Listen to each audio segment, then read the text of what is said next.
up? This your boy Big Man. You already know what it is, man. So let's get right to it. Okay, so let's talk about this Quando Rondo interview, man. Now, we already talked about part one of the interview, right? Now, the interview is titled November 6th. Now, the thing that went down on November 6th, hip-hop will remember forever. It was a tragic event that led to the death of none other than rapper King Von, a Chicago drill artist who was a prominent, star in the hip-hop game and had a nice future ahead of him, right? Now, due to the tragic events, man, there was a lot of speculation, a lot of beef, and a whole bunch of people have been going back and forth ever since. You've seen clicking up in the rap game. It was like the quintessential point where there was a divide in hip-hop. To be honest, it's been a divide ever since. So now you have different cliques in hip-hop because of the events that took place that night. Now, Quando Rondo being at the center of all this controversy, he took to this interview to say his piece in the official format. Like, this is his first official interview about this. Now, he's taken to social media and said some reckless things in the past, but it looks like he's going for a more structured interview, definitely coached through this situation, or either he's very good with his words, but he's bringing to life a lot of realizations that people didn't think about at the time that this whole event took place. Because it's very easy to choose sides, but if you want to take just a fair look at the situation, you got to really analyze what Quando Rondo is saying in the interview. Now, him and Angela Yee are just doing this in a relaxed environment. It seems like rolling around in a car, but it definitely has still that eerie overtone or whatever because of the events that took place. Now, in part one, he pretty much laid the groundwork for what led up to the altercation and his perspective during that situation. And then in this part two, he talked about being ground floor on when the shooting took place. And it was an interesting take to say the least. Now, before we get into the specifics, do me a favor. Make sure you hit that like button. Make sure you hit that subscribe button. And man, let's get it. Okay, now that we got that out of the way, let's talk about this part two to the November 6th Quando Rondo interview. So in this part, it leaves off where it left off. It starts off where it left off last time. Now, last time in part one, he left off saying he was basically having an out-of-body experience. His body he was pretty much didn't know what was going on. All he knew is some guy was hitting him and he didn't know who it was or whatnot. And man, it was interesting to say the least, because you would think that when King Von and them rushed up on him, he would definitely know who King Von was. And he would definitely know what all this was about. Now, it seems like Quando Rondo is playing it safe and making sure that he leaves it possible for Lul Tim to, use some of this in his case and make sure it doesn't hurt him in his case, I should say. That's probably the best way to say it. It's obvious that he's trying to protect Lul Tim while he's doing this interview, but give his perspective on things as well.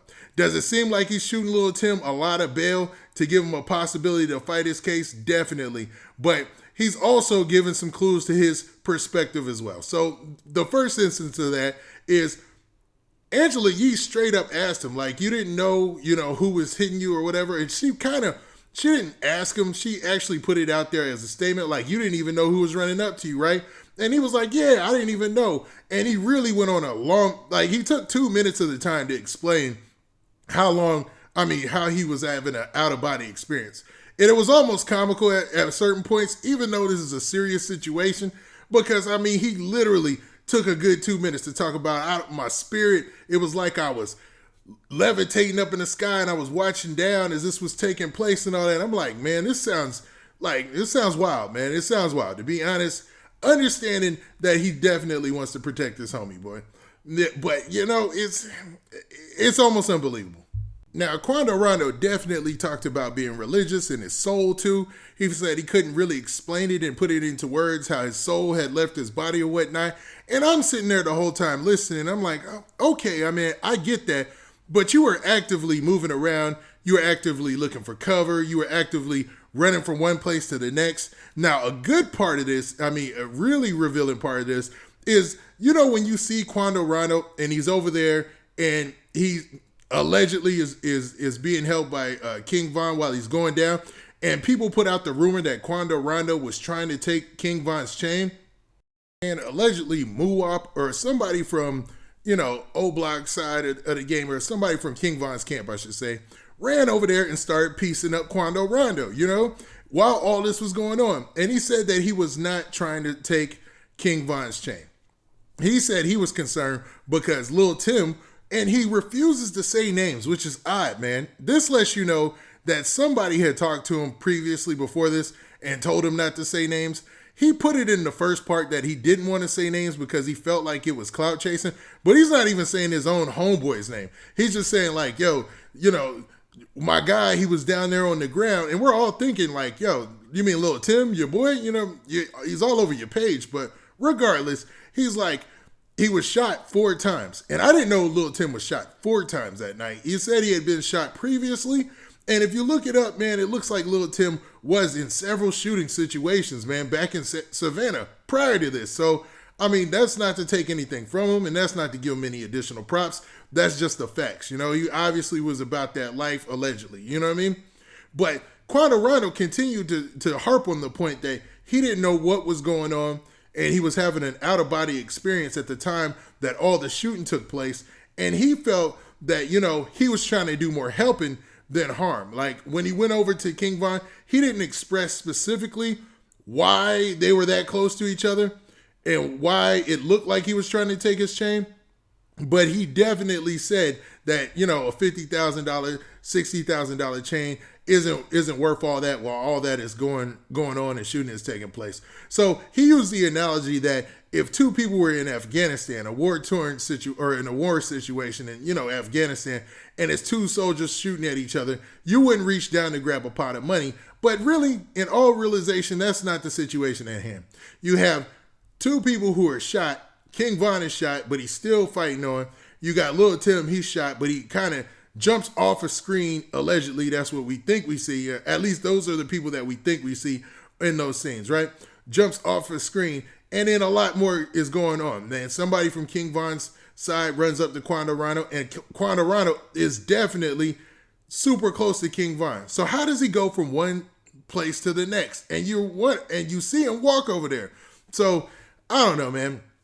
It sounds like it's a lot of cap, man. I hate to do that because I'd love to stay in the middle, but it's obvious, man, to those folks who have seen that video, it seems like he's leaving a lot out of this situation. And Quando Rondo has every right to. I'll say that because, dude, his best homeboy is in the worst situation right now as far as legality is concerned. So anything could be used against him. Like, I just did a story yesterday about Queso. Now, Queso is a Jacksonville rap artist you might not know, but he's very tightly close to, you know, Young and Ace. He's a part of ATK and all that, right?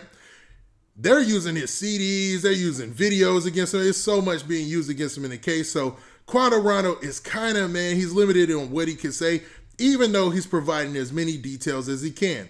Him leaving names out and stuff is obviously for legal reasons, and him kind of painting the story as a haze, and that him not being able to understand and process what was going on at the time is definitely in defense of his homeboy, man. No matter what way he tries to chop it up or not, and not saying that Lul Tim is in the wrong or whatnot, and not saying that he's actually guilty of this crime, because it's all alleged. We don't know what happened because we can't say specifically because we weren't there. We can only take account for what Quando Rondo is saying, but a lot of it seems like holes and gaps that he's leaving out, and we're only on the second part.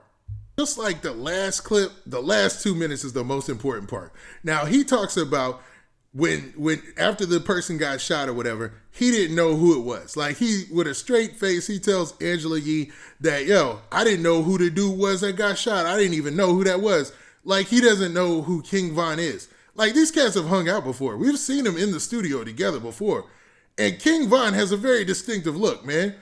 Diamond grill, there's not many dudes you see with a diamond encrusted grill and dreads and look like, man, he has a distinct look. So he said he didn't know it was King Von until he woke up the next day. I don't know who's believing that.